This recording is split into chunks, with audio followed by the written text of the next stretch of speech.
There's a tug of war going on in the Democratic Party over who is going to be the future. You have groups like progressives, like Senator Elizabeth Warren, Senator Bernie Sanders, who have made headlines with big, splashy populist proposals that would really lower costs for a lot of Americans. These movers and shakers want the Democratic Party to respond to the 2024 losses by watering down our economic agenda and sucking up to the rich and powerful, claiming that a less progressive Democratic Party will win more elections. They are wrong.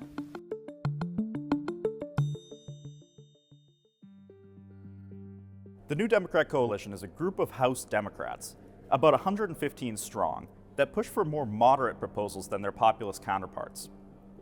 The goal of the coalition is to build a plan that sets itself apart from the progressive left, but also sets itself apart from the Republicans and Donald Trump, that would lower costs for everyday Americans. Polls show that's the number one cost concern for the American people is lowering healthcare costs. But what about costs of everyday goods, including going to the grocery store? People see how much the prices have increased.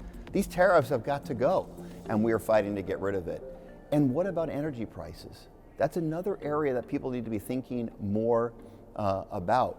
We want to lower energy prices by making sure that large users of the grid pay their fair share and that we have true accessibility to solar and wind, alternative energy sources. That lowers energy prices.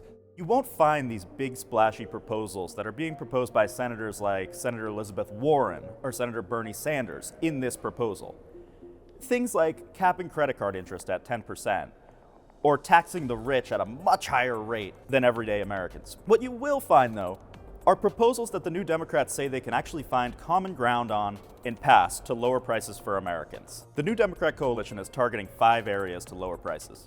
Things like groceries, things like healthcare, housing, energy, and families, things like childcare and elder care. They're talking about cutting red tape for building housing.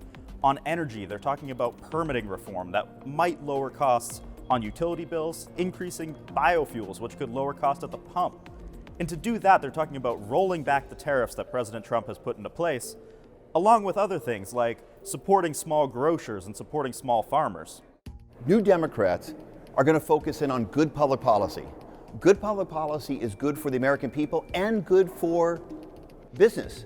Lowering the healthcare costs for the American people is ultimately good for the economy. It puts more spending power into the economy. We've seen the New Democrat Coalition strategy work well in recent elections for governor. 2 Democrats, Abigail Spanberger and Mikey Sherrill, both won governor's races in their states on moderate platforms that are more in line with what the New Democrat Coalition is proposing than the progressive side of the Democratic Party. There's a lot at stake for the Democratic Party in the upcoming 2026 midterm elections, including whether they're going to take back power in Washington.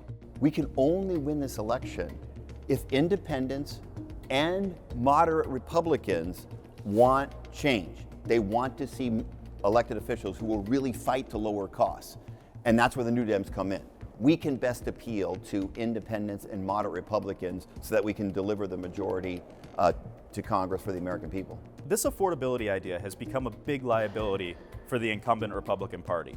Public polling has also indicated that President Donald Trump's approval rating on the economy, once a very strong issue for him, has rapidly deteriorated. The president finds himself in the 30s on the economy, basically underwater.